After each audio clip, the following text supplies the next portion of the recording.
Sesaat lagi, Anda akan ikuti Titik Berangkat bersama Fuad Adi, penulis dan founder Cycle Institute.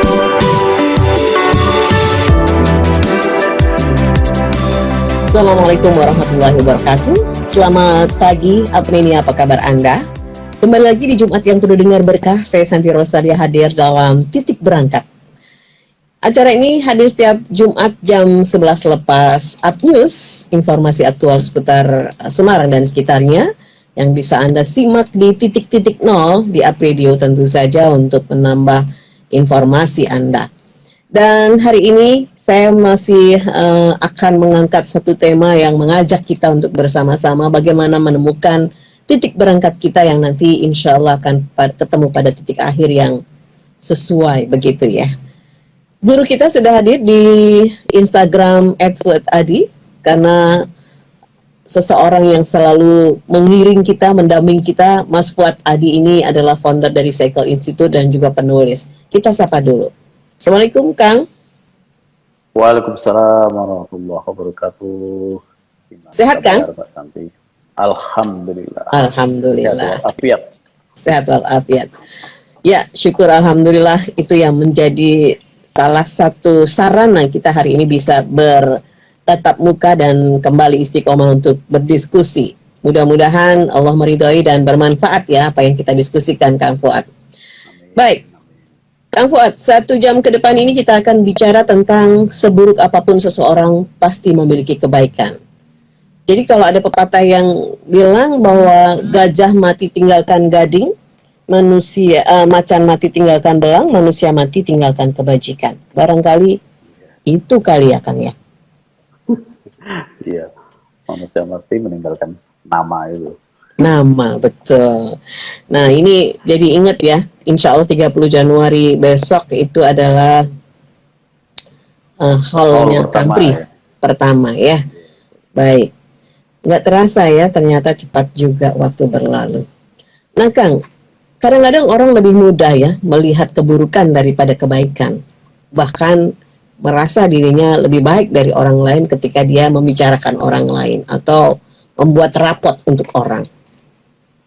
Ini apakah memang pribadi itu harus selalu punya benggolo, ataukah memang itu ada masanya nanti akan selalu merefleksi diri sebelum kita menilai orang lain? Ya, sebenarnya sebagai pembawaan ya, manusia itu karena memang sejak awalnya itu dia sebetulnya kan sempurna gitu. Jadi bawah sadarnya itu bisa jadi dia tidak rela deh kalau dia menjadi tidak yang paling gitu kan, sehingga mau paling terbaik itu seperti itu. Ya, nah maka ada konsep salah satunya untuk penyadaran terhadap diri, melihat sisi kurang itu kan ada istilah tirakat gitu. Tirakat itu meninggalkan sesuatu yang kita kehendaki gitu kan. Nah, dari tirakat itulah kita apa yang menjadi hasrat kita menjadi yang terbaik, kita menjadi yang paling top, kita menjadi yang top. Itu bagaimana bisa tereduksi sehingga kita bisa melihat lebih jernih. Cara kita melihat itu lebih dalam hikmat, dalam posisi yang bijak gitu kan kita.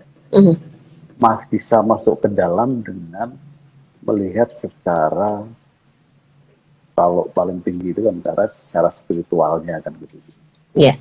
Nah, itulah semakin, kalau Al-Ghazali bilang itu kan semakin kita itu kan ada cermin, semakin kita sering membersihkan diri kita dari cermin itu, maka ya akan lebih banyak terlihat semua ini menjadi sebuah keindahan, semua ini menjadi sebuah tata yang terbaik yang Tuhan ciptakan. Gitu. Yeah. Jadi kalau melihat Mbak Santi itu yang teringat penciptanya.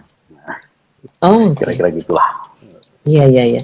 Tapi pada hakikatnya ketika memang tidak ada manusia sempurna, maka kita tidak ingin terlihat lebih tidak sempurna dari yang lain. Kalau itu mau diambil dari angle yang positif, kita harusnya menjadi yang terbaik itu berlomba-lomba untuk melakukan kebaikan ya Kang ya.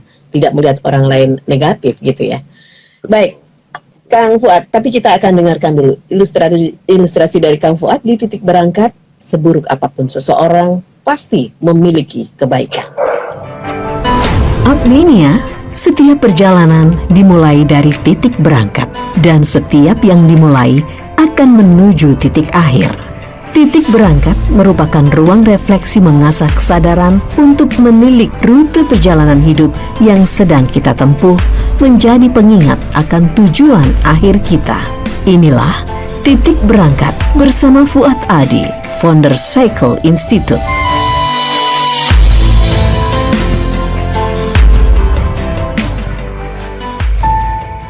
Suatu kali bersama seorang sahabat, kami bermaksud untuk menginterview salah seorang narasumber. Waktu itu untuk kepentingan menggali pengalaman menjalankan sebuah bisnis sekaligus bagaimana mengelola keluarga.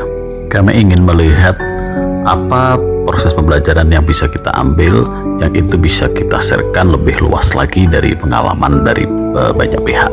Saat proses interview, saya merasa mendapatkan beberapa poin penting sebagai pembelajaran mengelola bisnis dan latar belakang juga bagaimana mengelola keluarganya. Sepulang dari interview, kami sedikit mendiskusikan.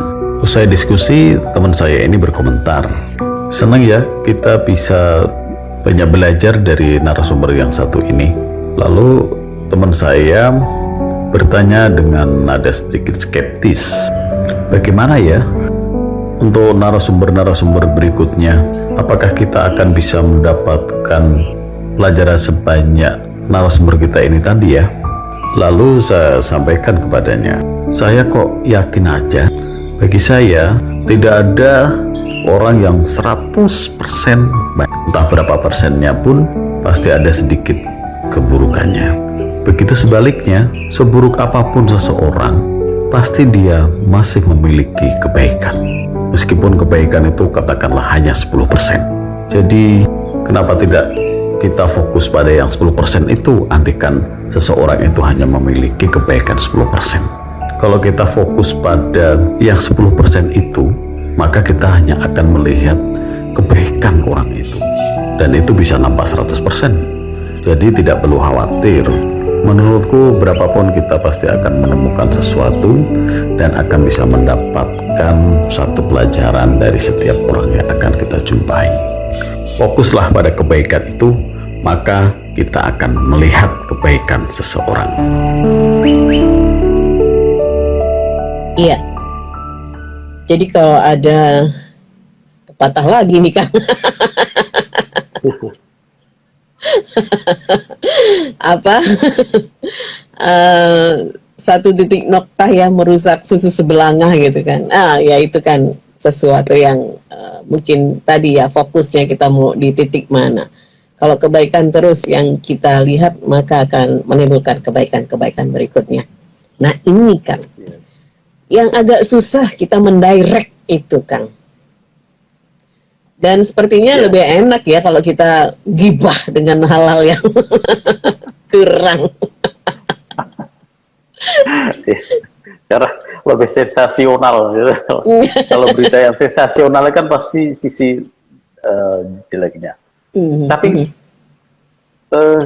disinilah sebenarnya kalau saya boleh merenungkan gitu ya, saya yakin kok bahwa masing-masing kita itu punya rahasianya sendiri-sendiri. Lalu betapa sayangnya Tuhan terhadap manusia itu, kemudian Tuhan itu menutupi sekian aib yang sebetulnya kita punya. Iya. Sehingga sisi buruk itu bisa jadi hanya kita yang mengenali. Lalu, itulah kemudian kita menyimpan itu sebagai rahasia kita masing-masing. Nah, tetapi begitu melihat orang lain, kenapa mesti juga yang dilihat dari sisi buruknya semua? Nah, sementara wujud kasihnya Tuhan saja melindungi agar manusia itu semua terlihat kasih sama manusia itu dari sisi baik. Kalau aib kita dibuka itu jero ada kayak opo kita nggak tahu kan. Betul nggak punya temen dong ya. Nah di situ itu menjadi refleksi bahwa ya sebaik-baiknya kita tuh sebetulnya ada sisi buruk juga yang kita sembunyikan, ya kan? Itu yang, ya itu menjadi hanya kita dan Tuhan saja yang tahu. Nah, di sisi lain, cara melihat kita itu, ya mungkin ilustrasinya kayak sekarang yang lagi tren, misalnya soal metaverse, kemudian dengan alat kacamata VR, gitu kan? Betul. Nah, itu bisa jadi, kalau kita pakai alat kacamata itu yang kita lihat menjadi sebagaimana yang disettingkan di situ. Mungkin juga karena settingan kita melihat manusia itu dengan setting kepala kita sendiri yang Seperti itu. kurang, gitu, yang seperti itu. Jadi melihatnya itu ya akan selalu gitu. Nah, dan ini seringkali terjadi, faktornya adalah kalau cara melihat, yang melihat kita itu sebetulnya tidak hanya soal mata sebagai indera, tetapi juga mindset di pikiran kita, tetapi sekaligus juga bagaimana kondisi hati kita juga, ya kan? Maka kalau para sufi itu karena hatinya itu terpenuhi oleh cinta kasih, maka melihat semuanya itu menjadi baik, karena ekspresi istilahnya apa ya, pantulan cahaya yang dilihat ke luar itu bentuknya sudah kasih gitu. Jadi melihatnya pasti akan menjadi sisi positifnya. Sama halnya dengan yang kalau di pikiran kita itu sudah negatif, di pikiran kita itu dipenuhi oleh kejengkelan, kebencian gitu, ya yang terlihat bisa jadi melihat hal-hal buruknya. Dan ya, kita tidak bisa lepas dari subjektivitas kita sendiri kan, gitu, melihat sesuatu itu. Nah, maka yang harus menyadarkan, dan ini tidak mudah memang, mengambil posisi yang sebagaimana fungsi hati itu yang netral gitu. Jadi ya sudah, apa adanya itu, dan secara objektifnya seperti apa. Ini satu PR. Saya sendiri masih belajar harus ke situ gitu. Karena cara pandang kita itu kan juga terpengaruhi oleh mindset kita itu tadi gitu. Ketika tetapi ini juga bisa dimodal gitu. Ketika kita itu bisa baik sama orang, misalnya refleksi yang muncul, relasi yang muncul dengan Mbak Santi itu sesuatu yang selalu baik gitu, dan itu ya, maka kita juga akan melihat di situ sinar yang muncul dari kita itu suatu sinar yang baik, maka pancarannya pun juga akan menjadi baik. Maka PR kita itu ya terangilah diri kita itu, sehingga kita melihat keluar itu menjadi sesuatu yang selalu terang. Iya, benar-benar. Ini balik lagi, pantulan itu sebetulnya ya itu ya Kang ya, apa yang kau lihat dengan orang lain itu adalah penampakan dirimu sendiri. Nah Kang Fuad, kita suka nggak seneng ya kalau di underestimatein oleh orang gitu ya, tetapi kadang-kadang kita muncul meng-underestimatein orang gitu loh Kang ya. Nah ini kan mestinya kita punya tombol-tombol yang men-switch ya, ketika mau melihat orang dari sisi negatif, ayo kamu itu, nah gitu tuh Kang. Nah ini menjaga menjaga sudut pandang yang selalu positive thinking, berpersepsi baik. Ini apakah ada upaya-upaya khusus Kang? Kita harus melakukan hal-hal yang tirakat tingkat dewa atau gimana nih Kang? Ya, kalau ya tentu itu menjadi sebuah upaya yang mungkin juga bisa kita lakukan. Maka ya memang di antara dari pencapaian untuk kesempurnaan manusia itu ya salah satunya memang ada jalan, sebagai salah satu jalan tirakat itu. Gitu. Sehingga tirakat itu kan sebetulnya juga bagaimana upaya pengendalian terhadap nafsu kita.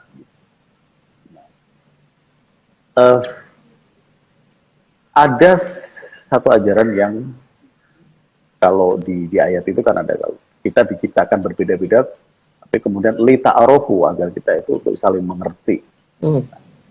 Mengerti inilah menjadi modal kita dalam berrelasi, sehingga untuk tidak berkesimpulan awal terhadap seseorang, atau kemudian kita memahami orang hanya semata-mata hanya dari yang kita tahu, tanpa tanpa mencoba untuk mengenali orang. Dan Ya. dalam ilmu komunikasi ini terus terjadi kan gitu. Kalau saya akan agar bisa terjadi persenyawaan dalam komunikasi dengan Mbak Santi, maka bagaimana saya itu bisa menyelami Mbak Santi, Ya. sehingga ketemu berada dalam satu frekuensi. Nah, ini kan upaya untuk mengerti, sehingga yang dilihat itu bisa jadi lebih utuh, tidak semata sisi. Ya mungkin ada sisi kurang di sini, tapi itu cukup bisa kita pahami. Tapi kemudian kita mencoba mengaitkannya adalah pada sisi lebihnya. Oh, Mbak Santi ada sisi di sini nih. Dalam praktek akhirnya kan titik temu antara sisi baik kita dengan sisi baik orang lain yang itu dalam relasi kita itu kolaboratif itu kan menjadi di situ. Kalau yang kita lihat adalah sama-sama sisi baik, kemudian kita berada dalam satu frekuensi, udah ada satu kesepakatan yang itu mungkin tidak selalu terucap, tapi kita ketemu ngeklik aja gitu.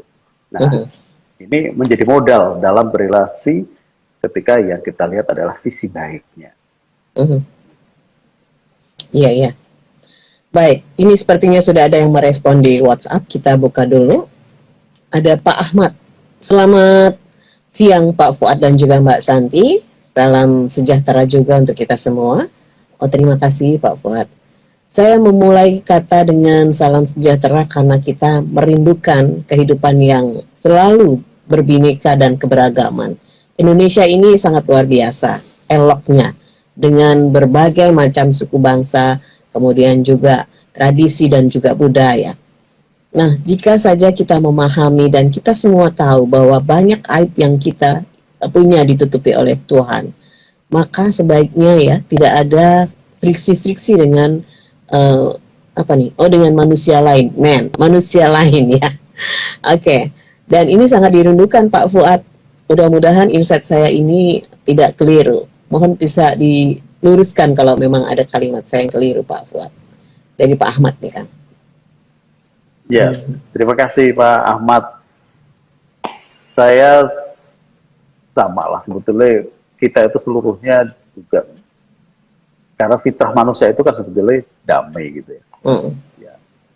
Maka semuanya menginginkan satu kedamaian, satu keharmonisan, itu sudah menjadi keniscayaan, dan itu saya pikir harapan seluruh bangsa, harapan setiap manusia. Nah, problemnya akan muncul ketika ayo kita berdamai, ayo kita berharmonis, tapi gue ya yang mimpin ya, atau gue yang paling benar. Nah, itu jadi saya lah yang paling, itu kemudian akan menjadi masalah. Nah, pada satu sisi memang fitrah juga bahwa kita itu diciptakan dalam kondisi yang tidak ada yang sama. Nah, maka penciptaannya adalah bagaimana penciptaan untuk harmonis. Gitu. Kalau sama lah, mungkin kita kemarin juga sempat beberapa kali kita bincangkan juga bahwa ada sebuah kebutuhan keseimbangan gitu lah. Untuk tahu gelap kita butuh terang. Yeah. Tetapi duanya sebetulnya bisa saling mengisi. Nah, disinilah kebinekaan itu mestinya menjadi situ pelengkap. Dan nah, problemnya ketika kemudian kita ada dorongan untuk mendominasi di salah satunya inilah, melengkapi itu mestinya ya ada proses yang setara, yang sama-sama menghargai gitu. Yeah. Dan kembali lagi, tentu memang Indonesia saat ini ya adalah ya situasi-situasi yang antara dulu waktu 10-20 tahun yang lalu itu tidak jadi persoalan, sekarang menjadi dipersoalkan. Iya, yeah. Iya kan? Titik berangkatnya adalah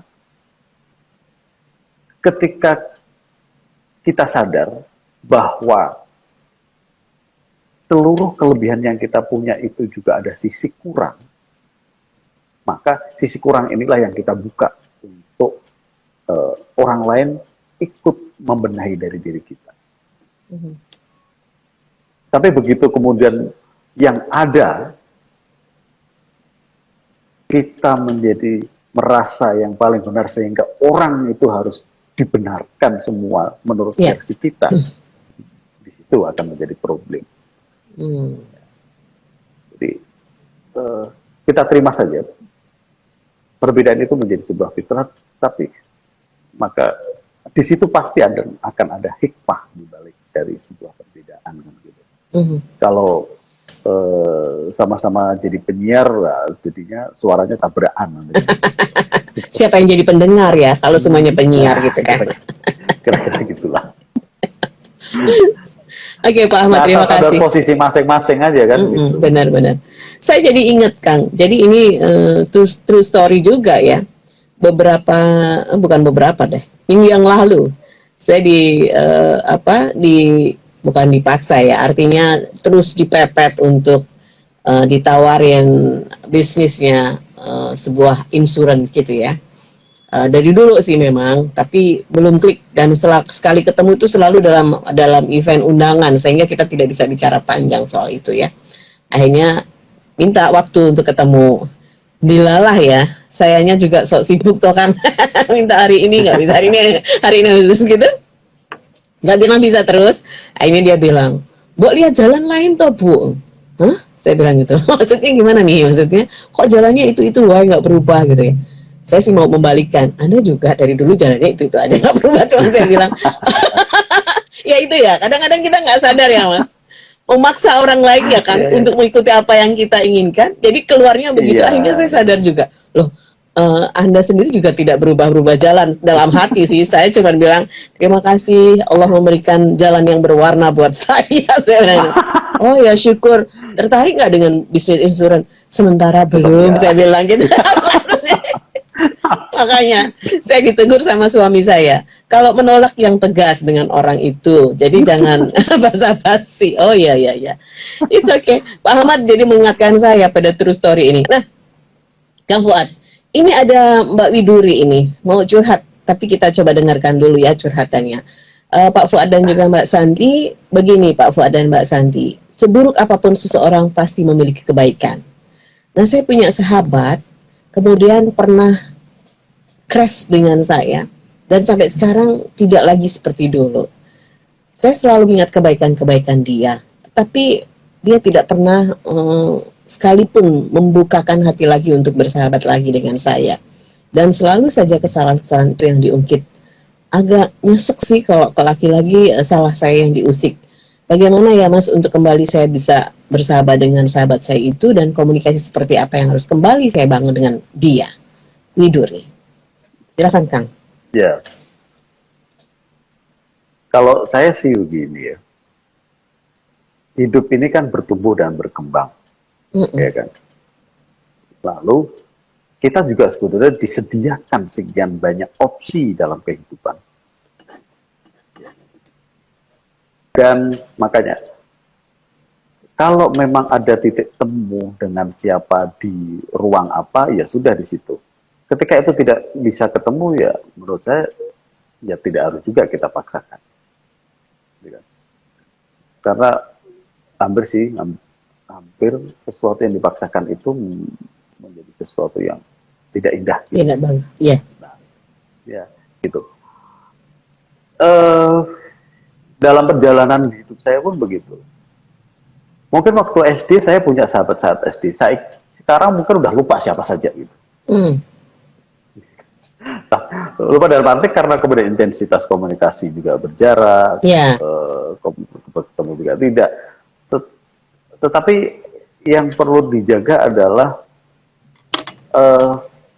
bagaimana saya bisa selalu membuka diri untuk berada dalam relasi yang sehat dengan siapapun gitu. Nah, saya pikir sepanjang kemudian menjadi support untuk perjalanan penyempurnaan kehidupan kita, ya kita juga tidak harus juga memutlakkan hanya dengan siapa kita bergaul, hanya dengan siapa kita bersahabat.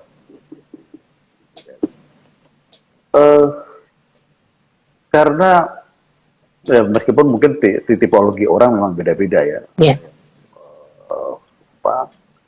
Masa lalu itu menjadi sesuatu banget yang itu mesti kita pelihara sampai akhir misalnya.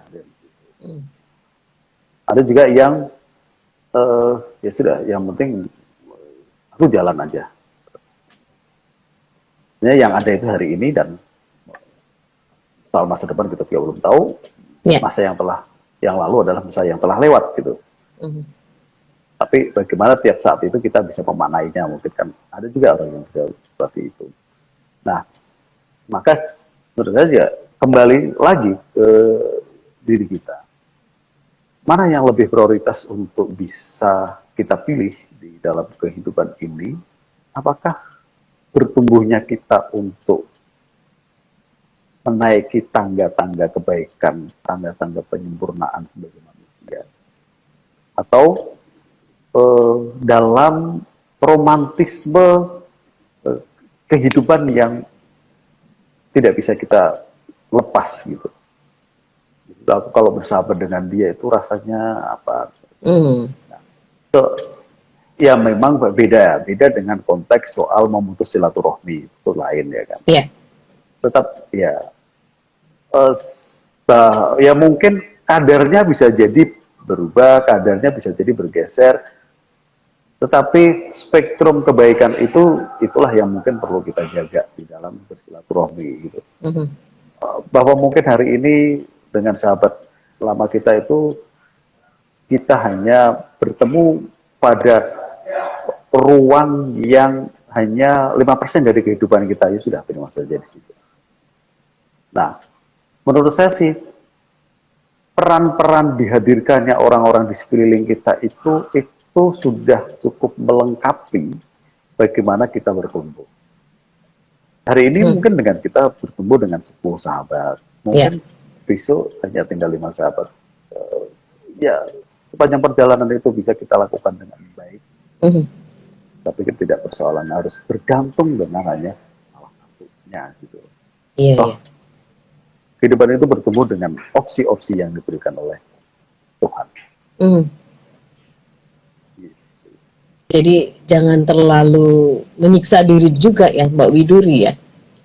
Mungkin berikan kelonggaran saja lah ya, masih seperti itu. Toh dulu baik, titik berangkatnya baik. Mudah-mudahan akan kembali pada titik berangkat yang baik juga, karena biasa proses jalan itu kan meliuk-liuk gitu ya Kang ya. Meliuk-liuk. Oke, terima kasih Mbak Widuri. Elok bagi rembulan, nama panjangnya mungkin itu ya. Bukan ya. Terima kasih, kita masih tunggu ya pertanyaan lain. Oke, sekarang dari Anto. Siang Mbak Santi dan juga Pak Fuad. Saya pengen sekali menyeimbangkan antara mindset, kemudian hati, dan juga mata. Ini apakah harus ada pelajaran khusus Pak Fuad? Dan bagaimana kita bisa memiliki frekuensi selalu menjaga positif thinking, positif hati, positif mata juga, sehingga kita bisa menepis atau menampik hal-hal yang negatif. Apakah perlu pembiasaan? Apakah perlu juga ada hal-hal yang dilakukan agar kita ketemu dengan komunitas-komunitas yang selalu menggiring kita pada hal-hal yang baik juga? Terima kasih Antok. Berat juga sih ya pertanyaannya ya. Saya hanya membacakan saja pertanyaan. Silakan Kang. Pelajaran khususnya sebetulnya sudah disediakan setiap hari ketika kita menyelami kehidupan kita gitu. Ya toh. Dan pengenalan diri kita kepada diri sendiri ini, saya pikir menjadi proses yang tiada henti untuk ya kalau kita percaya ya, dengan man arfa nafsah faqad arafa rabbah gitu lah, artinya kalau kita mengenali diri kita sendiri maka kita akan mengenali Tuhan kita. Nah, artinya medium untuk berpositif yang itu menjadi jalur perjalanan kita mengenali Tuhan kita, itulah kita dengan mengenali diri kita. Nah, semakin sadar dari setiap apa yang kita ucapkan, semakin sadar dari apa yang kita perbuat. Lalu kita juga sadar soal bagaimana respon lingkungan dari setiap perkataan dan perbuatan kita. Itu menjadi medium pembelajaran yang tiap hari hadir. Ya kan? Jadi ketika saya ngobrol dengan Mbak Santi pagi ini, misalnya apa ya yang kemarin, misal ada sesuatu yang nggak klop di mana. Iya. Nah, maka kalau dalam pembiasaan itu ada pelajaran sederhana bagaimana setiap kita menjelang tidur kita bermuhasabah, gitu. Kita berhitung. Seharian ini aku sudah ngapain apa sih? Seharian ini saya melakukan hal buruk apa? Saya melakukan kebaikan apa? Gitu. Itu soal pembiasaan. Nah, proses ya metode pengenalan diri yang sederhana menurut saya sebelum kita sadar, kemudian kita berserah. Ya, kalau bangun tidur kan gitu kan, kita memuji Tuhan karena sudah menghidupkan dari mati kita. Tidur karena persiapan mati. Nah, artinya ya itu secara sederhananya kita bisa melakukan itu. Karena ya hidup ini pelajaran sekaligus proses belajar memang. Ya, betul. Nah, terkadang yang jadi hambatan adalah ya karena kita itu juga dibekali dengan adanya ego diri kita.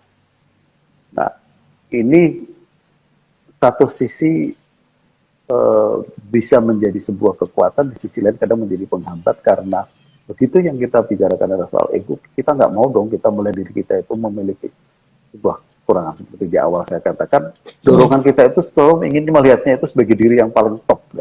Ya, itu akhirnya menutup diri untuk merefleksikan, melihat dari sisi kurang kita gitu ya. Akhirnya dampak berikutnya adalah wah yang top hanya saya, yang lain enggak, yang terbaik adalah saya gitu. Akhirnya ya yang lain nggak baik kan misalnya. Iya. Baik, gitu ya Mas Antok ya. Memang kita juga masih sama-sama belajar ya kuat ya. Baik. Iya. Ini sudah dikasih kode karena waktunya Kang Fuad harus Jumatan juga. Alhamdulillah sih ini tidak ada Kang keliling ya, tidak ada apa-apa. Keliling dari acara Basnas ya. Baik, terima kasih Kang Fuad untuk insight-nya hari ini dalam titik berangkat dalam tema seburuk apapun seseorang pasti memiliki kebaikan. Terima kasih untuk Pak Ahmad Widuri juga. Tetap ya berpositif thinking saja. Insya Allah nanti bisa kembali lagi kalau itu memang akan menjadi sahabat sejati Anda. Elok bagi rembulan. Nah, juga untuk Mas Anto terima kasih. Terima kasih Kang Fuad. Salam untuk keluarga, jaga kesehatan. Assalamualaikum warahmatullahi wabarakatuh. Waalaikumsalam warahmatullahi wabarakatuh. Baik, karena begitu sempitnya waktu ya, jadi kita tidak akan menyimpulkan banyak, tetapi akan kembalikan lagi kepada Anda bagaimana kita bisa mengenali diri kita dan menyadari bahwa seburuk apapun seseorang pasti memiliki kebaikan. Mari kita lihat hal-hal kebaikan agar melahirkan kebaikan-kebaikan yang lain. Terima kasih. Saya akan ketemu lagi dengan Anda dalam titik berangkat minggu depan dengan tema yang lain. Sukses untuk Anda. Wassalamualaikum warahmatullahi wabarakatuh. Disiarkan langsung dari Menara Universitas PGRI. Up Radio. Jalan Sidodadi Timur, nomor 24 Semarang. Inilah 98.5 FM. Up Radio. The Mini Station.